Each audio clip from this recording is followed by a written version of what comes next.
तत्पश्चात ये कह दिया कोई भी यज्ञ ब्रह्मा के बिना पूरा होगा नहीं, उसमें एक आचार्य होगा तो दूसरा ब्रह्मा होगा, यज्ञ में अधिकार मिलेगा। ये हमारा दिया हुआ वरदान है। ये केतकी फूल और तो किसी को चढ़ेगा नहीं, लेकिन शिवरात्रि के समय पर मेरे भक्त यदि मेरे मंडप में केतकी को लगाएंगे तो उनको संपूर्ण वर्ष की पूजा का फल तत्काल प्राप्त हो जाएगा। जब जब आप शिवरात्रि को व्रत करते हैं उस समय आप रुई में केवड़े का इत्र लगाकर भगवान महादेव के लिए जो मंडप बनाया है उस पूजा में उस दिन आप भगवान शंकर को शिवरात्रि के दिन उसको प्रयोग में लीजिए। ये भगवान शिव का दिया हुआ इसको वरदान है।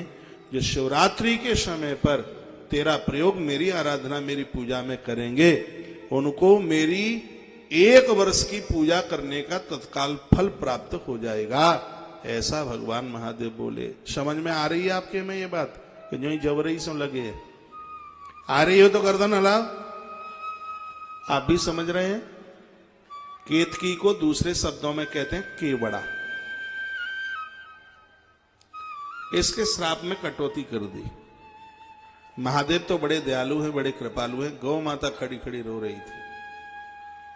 शंकर की दृष्टि उधर पड़ी और कहा देवी चलो मैंने बोल दिया तेरा मुंह पवित्र हो जाएगा, लेकिन तेरी पूंछ बहुत पवित्र होगी। जो तेरी पूंछ को अपने हाथ में लेकर के गोदान करेंगे ऐसे स्त्री पुरुष को तू वैतरणी से पार कर देगी। ये मेरा दिया हुआ वरदान तेरे लिए है। उन लोगों का कल्याण हो जाएगा, वह हमारे निज धाम पहुंचेंगे। जो तेरी पूंछ को अपने हाथ में लेकर तेरे नाम से संकल्प करते हुए गोदान करेंगे, ये हमारा दिया हुआ वरदान है। गौ माता को यह वरदान स्वयं भगवान शंकर ने स्वयं भगवान महादेव ने दिया है, ने किया। स्वयं माता जगदम्बा का मार्कंडे पुराण में यह कहना है अष्टमी की रात्रि को जो भी भक्त लोग मेरे नाम का जागरण करेंगे, मेरे लिए रात भर जगेंगे, मैं उन्हें महिषासुर जैसे दुर्गुणों से संसार के इन विकारों से सदैव मैं उनको सुरक्षित रखूंगी। उनकी उम्र दिन दूनी रात्रि चौगने के रूप में बढ़ेगी। मार्कंडे पुराण में ऐसा स्वयं मां भगवती कात्यायनी ने ऐसा कहा है। तो नवरात्रा की जो अष्टमी है उस दिन जागरण करें। एक है शरद पूर्णिमा की रात्रि। गर्ग संहिता में इसकी बहुत बड़ी महिमा है। रात्रि को खीर बनाइए, छत पर रख दीजिए, उसमें अमृत की बूंदें गिरें। उस खीर को जितने लोग प्रसाद रूप में ले लेंगे क्रोध बर्फ की तरह ठंडा हो जाएगा, आरोग्यता मिलेगी।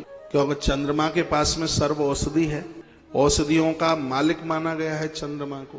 तो आरोग्यता के लिए, निरोगता के लिए रात्रि को बनाई गई खीर प्रसाद रूप में छत पर रख करके बिल्ली ना चाट जाए इतना ध्यान रखें, और फिर सुबह नहा धो के प्रसाद रूप में उसको लीजिए, आरोग्यता मिलेगी। शरद पूर्णिमा की रात्रि की यह महिमा है। एक तीसरी और रात्रि है जिसको कन्हैयाष्टमी कहते हैं, कृष्ण जन्माष्टमी जिसे कहते हैं। अद्भुत रात्रि है। इस रात्रि को जागरण करने से भैया लोग अद्भुत ज्ञानी होते हैं, विद्वान हो जाते हैं। जन्माष्टमी का आप व्रत किया करें, आप जीवन में कभी गलत निर्णय ही नहीं ले पाएंगे। कृष्ण क्या है ये तो आप गीता पढ़ के देख पाओगे, कृष्ण क्या है अपने आप में। तो भगवान श्री कृष्ण की जन्माष्टमी भी उन्हीं रातों में से एक है। और चौथी रात्रि का मैं आपसे निवेदन कर रहा हूं जिसका नाम है शिव महारात्रि। शिव महारात्रि के लिए भोलेनाथ क्या कहते हैं कि शिवरात्रि रीति ख्याता तिथिरेशाम मम प्रिया। यह शिव महारात्रि मुझे बहुत प्रिय है। भगवान कहते हैं जो शिवरात्रि को मेरे नाम का व्रत करेंगे, रात्रि भर मेरे नाम का जागरण करेंगे, मेरी पिंडी की आराधना पूजा और अभिषेक करेंगे, मैं उनके घर में गरीबी को घुसने नहीं दूंगा। ये मैं वायदा करता हूं भगवान भोलेनाथ की बात में।